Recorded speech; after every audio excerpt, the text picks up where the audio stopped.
Viewer discretion is advised. Hello, I'm Captain Gamer, and let's play Resident Evil 4 Wii Edition, The Mercenaries. Last time I showed you all the ways not to play The Mercenaries, but I did sprinkle in some good advice. Oh, poor Leon. But over the events of the past time, my one victory earned us the ability to play as Ada Wong in The Mercenaries.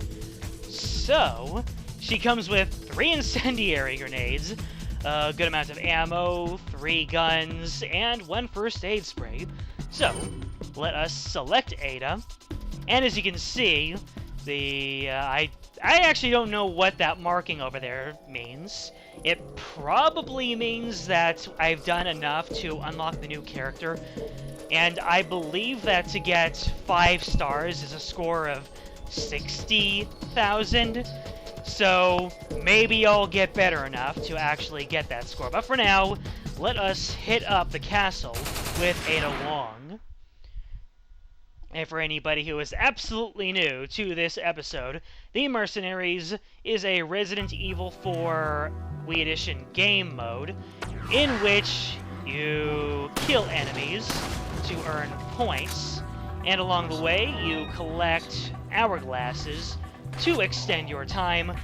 Well, actually, you collect clocks to extend your time, and you collect hourglasses to initiate bonus time, in which every kill that you score earns you 1,000 additional points. And it looks like this area is not as open as the village area, and we are going to be fighting for our lives straight out the gate by filling up our enemies with our semi-automatic love.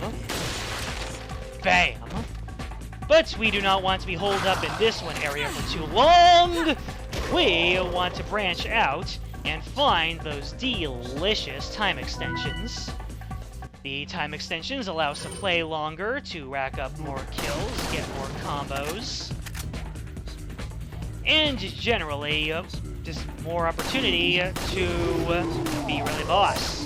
Yeah. And as we can see, Ada Wong has a rather high-powered handgun. Whoa. That guy... It would have been funny if I actually got a critical headshot on that guy as he fell right in front of me. And then that would have extended my combo, but I was not so lucky that time. And I can't imagine that this is all there is to the castle. So, after we give a little controlled burst to this guy... Oh, these guys also want it. After we give our TMP love to that guy, we are going to scrounge around and see what opportunities there are to collect time extensions for the area, so we can explore the area further. And given all this TMP ammo I was able to pick up, spamming it has not set me back all that far.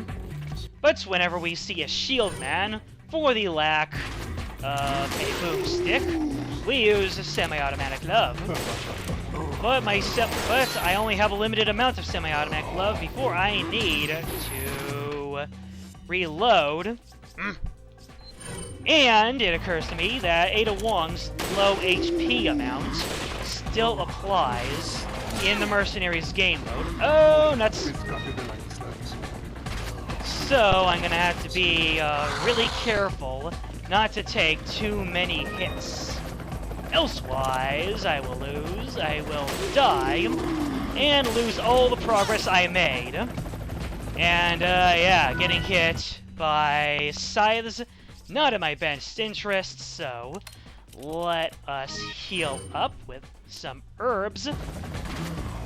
And, not get hit by that dynamite zealot. And that's going to explode. Well, actually, it only explodes once the zealot actually dies. Yep, you heard it. You heard the boom. So, pick up more semi-automatic love ammo here. Blow up your dynamite. And, let's move on as if I needed any more incendiary grenades. Am I right, folks? The real thing about the Mercenaries mode is that you really do have to explore the areas, see what sorts of goodies lie around the area, and know how enemies act, and in general, know the area and the enemies before you actually move in for a serious run. Right now, I am just feeling the area out, and we have a good amount of enhanced enemies, I can only imagine, but they are about to run straight into this red barrel, so I will take full advantage of that. And whenever you have enemies gathered around a barrel, you should seek out a bonus time treasure before you actually set it off on them. That way, you can maximize the benefit by earning 1,000 extra points for every single enemy that got taken down in this manner. Ooh, that was a good grenade. But because I am... Oh, goodness me, I mixed up those herbs, but I didn't actually use them.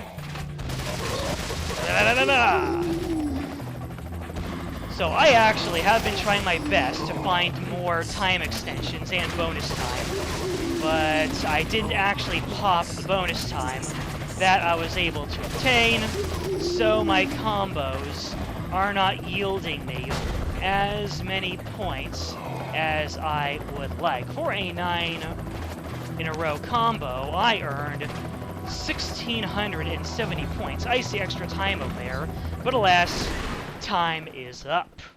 Mission end.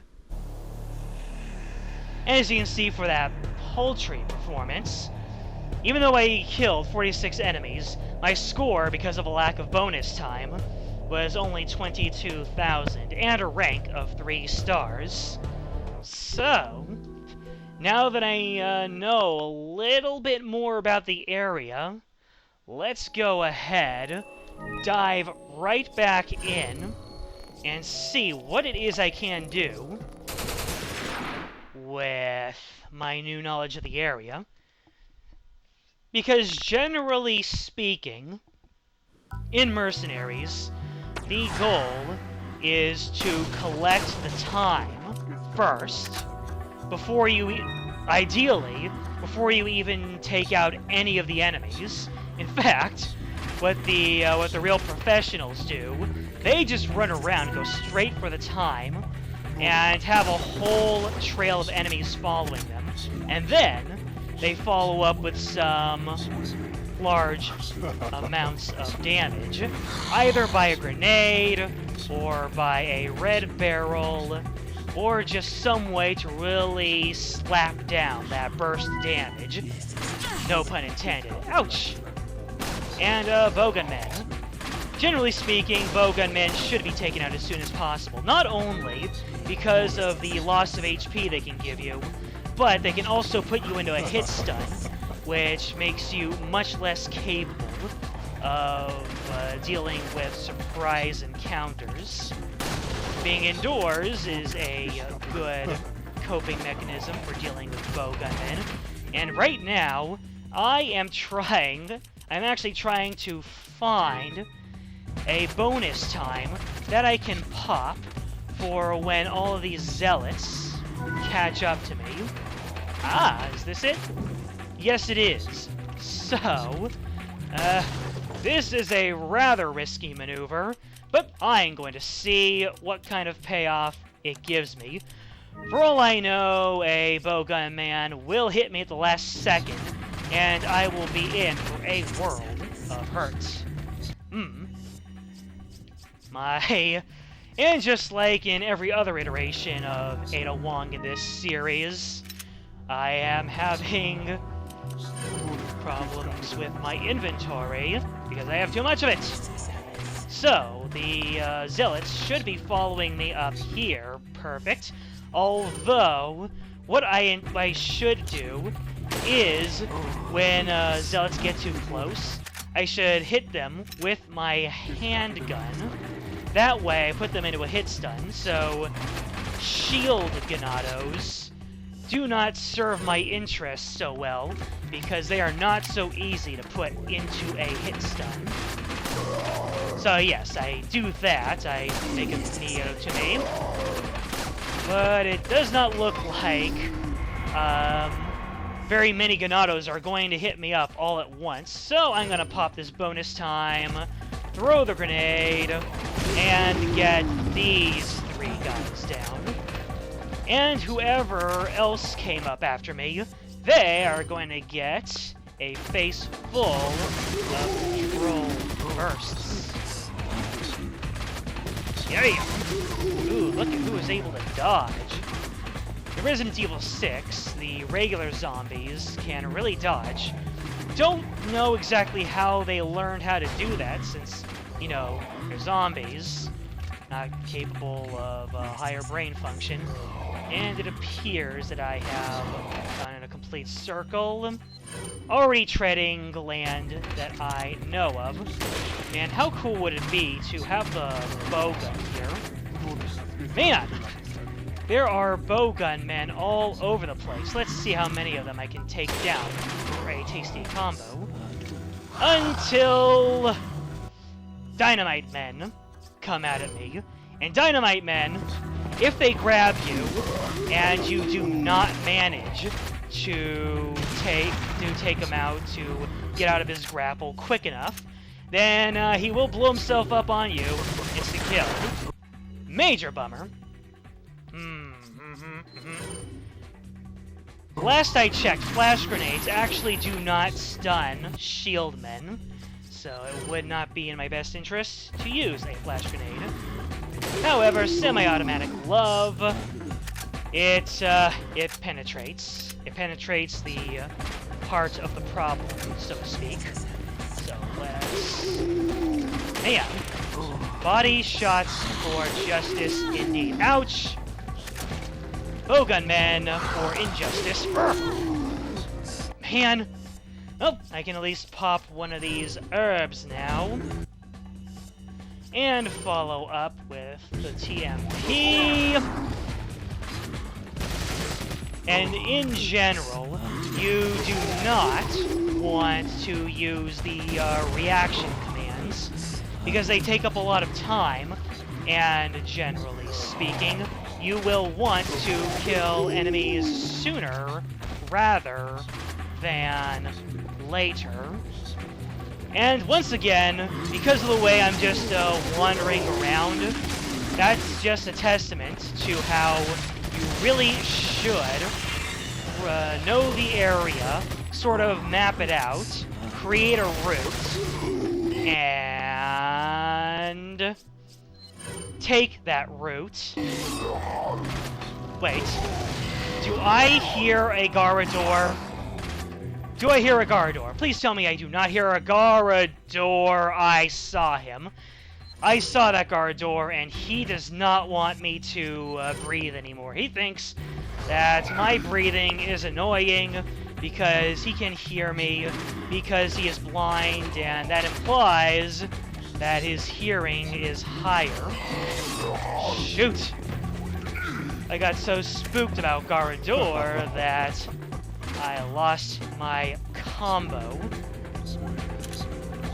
I am not entirely sure what it takes to get a 4-star ranking in Mercenaries. It might be... Oh! Yes! Oh, here comes Garrador. Oh no!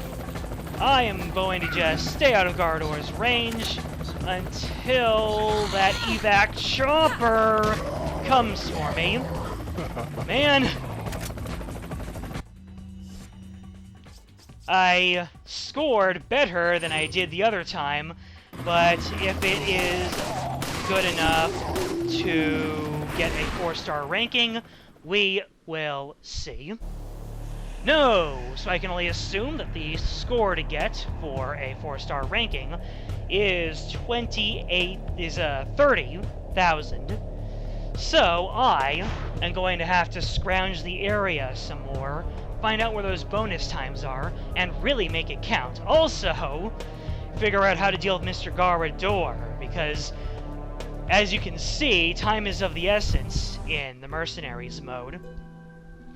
And I can't just kite him around. However, I have shown you a good run of Ada Wong in the castle on Mercenaries. So, to finish off in this episode, I will show you what a 4-star ranking looks like.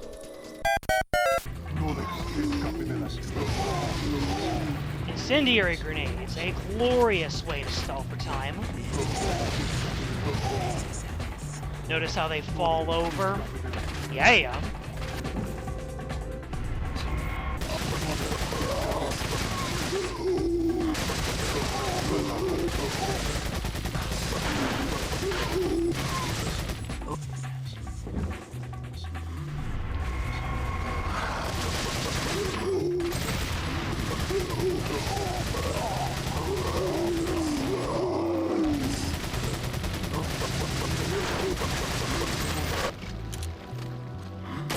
That's one way to extend it.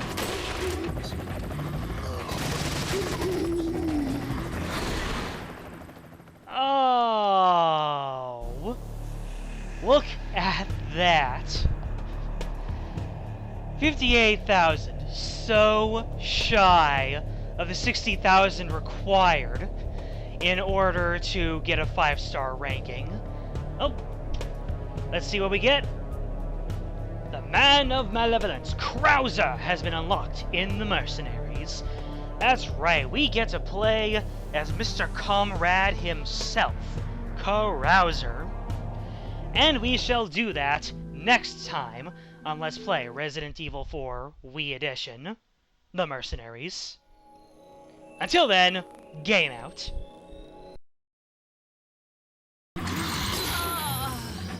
Well, that's not a 4-star ranking at all.